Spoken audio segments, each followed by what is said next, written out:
7 proxectos foron os protagonistas do 5º Foro de Innovación Productiva do Sector Agrario impulsado pola Axencia Galega da Calidade Alimentaria, un encontro celebrado na Estación Experimental de Viticultura e Enoloxía de Ribadumia e no que, polo tanto, o sector do viño estivo moi presente. Temos 7 proxectos e abordan diferentes retos os que considera o sector que se deben de analizar e de abordar.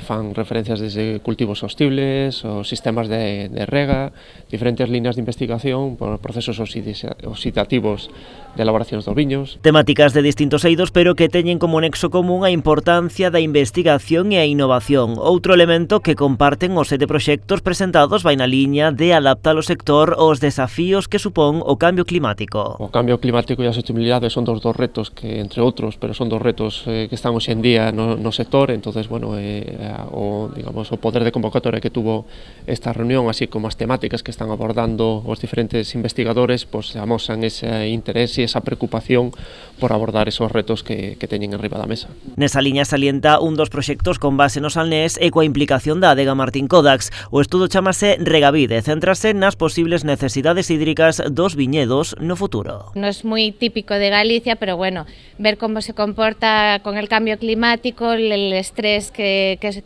reciben las plantas frente al estrés climático por el riego. Nalgúns destes estudos tamén están presentes as universidades de Vigo ou Santiago, tamén a Deputación de Pontevedra, que a través da Estación Fitopatolóxica do Oreiro participou no proxecto Plasmo Wine. É un grupo operativo que tiña como obxectivo atopar un momento óptimo para a aplicación dun tratamento de mildio contra a vide. Entón, o primeiro que facíamos era determinar o momento idóneo do primeiro tratamento do ano e despois determinar o momento idóneo para a renovación deste tratamento.